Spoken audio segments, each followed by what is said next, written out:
Salut les Madrilènes, on est parti aujourd'hui pour une vidéo avec des informations notamment qui concernent le mercato du Real. On aura des informations aussi en ce qui concerne un événement qui s'est déroulé lundi du côté de Majorque. Vinicius, victime d'insultes racistes. Dans quelques instants, je vais vous proposer l'extrait audio donc de ces insultes racistes envers Vinicius.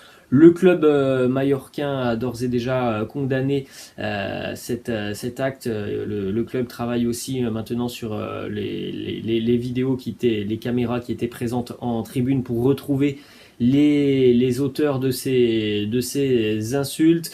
J'ai essayé de faire la vidéo le plus tard possible, les amis, pour vous proposer et vous donner des informations par rapport aux présences et aux absences à l'entraînement côté madrilène. L'entraînement du Real était à 11h.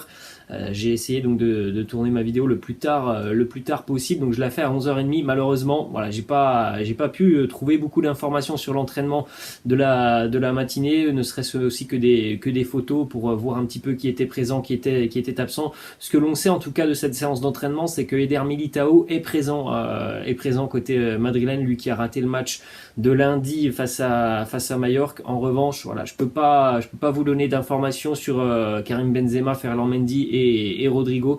Je ne sais pas s'ils ont participé à l'entraînement qui se déroule actuellement quand je fais la vidéo, donc on aura les informations demain. Ce que l'on sait aussi et ce que l'on peut dire, c'est qu'aujourd'hui, de toute façon, pour les 3 joueurs blessés, il va y avoir des tests médicaux, donc on en saura certainement plus dans le courant de l'après-midi et je vous donnerai les informations demain. Le Classico approche, donc voilà, pour le moment, en ce qui concerne Benzema, Rodrigo et Ferland Mendy, eh bien on laisse le doute planer parce qu'on ne sait pas trop comment va évoluer et comment a évolué leur pépin physique depuis lundi. On va démarrer les amis avec les deux unes des quotidiens Marca et As, les deux quotidiens madrilènes qui font leur une sur l'autre équipe de Madrid, parce qu'il n'y a pas que le Real à Madrid, il y a aussi l'Atlético qui s'est qualifié hier du côté de Manchester United par la grande porte, le quotidien Marca et puis le quotidien As qui titre l'Atlético de nos rêves.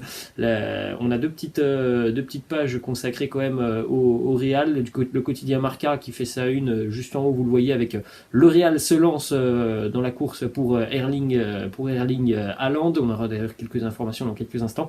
Et puis le quotidien As qui lui fait une petite page consacrée à Vinicius, le traitement subi par Vinicius en championnat, beaucoup de fautes, parfois des arbitres qui ne sifflent pas toujours pour Vini, alors qu'on a l'impression quand même qu'il y a des fautes qui sont oubliées. On continue les amis avec une image du Bernabéu hier, vous avez peut-être vu cette tempête de sable qui arrive en provenance du Sahara et qui a donc traversé tout le sud de l'Europe.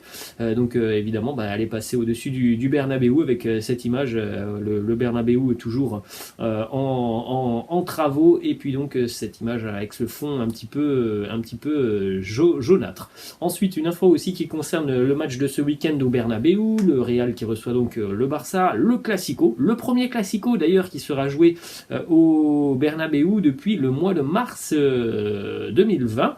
Le Classico sera joué à guichet fermé ce week-end, alors évidemment dans la limite des places disponibles, puisque les travaux de rénovation du Bernabéu et de modernisation du Bernabéu se poursuivent, mais on devrait quand même avoir quasiment 60 000 spectateurs pour affronter le Barça le week-end prochain.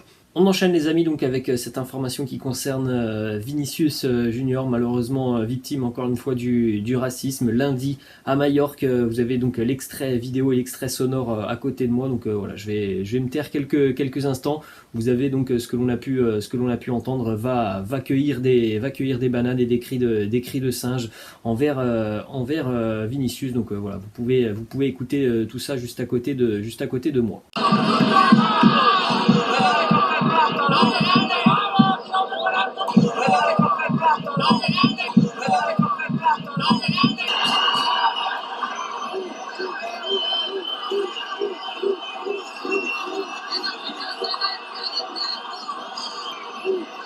On poursuit les amis avec deux déclarations de Bernard Lacombe, légende du football français et légende de l'Olympique lyonnais. Bernard Lacombe qui nous parle de Karim Benzema, il nous dit: je l'ai toujours pensé mais maintenant je peux le dire, Karim est le meilleur attaquant de l'histoire du football français et le meilleur attaquant d'Europe à l'heure actuelle. J'espère qu'ils lui donneront enfin le ballon d'or car il le mérite.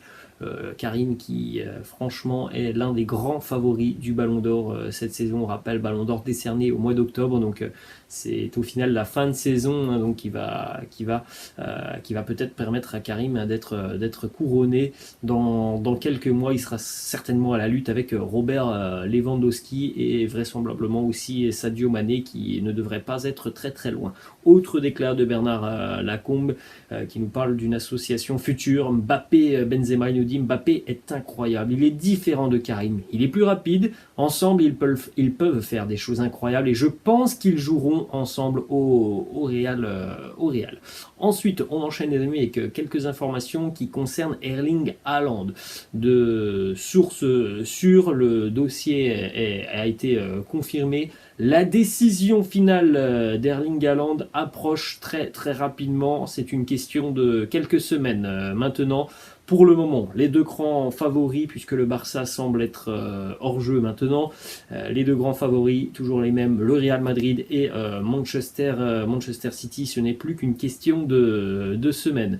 Fabrizio Romano hier sur YouTube qui annonce: Haaland n'a pas encore décidé pour quel club il veut jouer. Le Real Madrid et Manchester City sont prêts, ils ont préparé déjà leur offre. Il est vrai que celle de Manchester City est un petit peu plus intéressante financièrement que celle du Real Madrid, mais au final ça sera la décision d'Haaland, et évidemment que l'argent n'est pas quelque chose qui va vraiment influer sur le choix de Haaland. Autre information, hier plusieurs médias allemands annonçaient une possible rencontre entre Florentino Pérez et Hans-Joachim Watzke du côté du Borussia, du côté de Dortmund.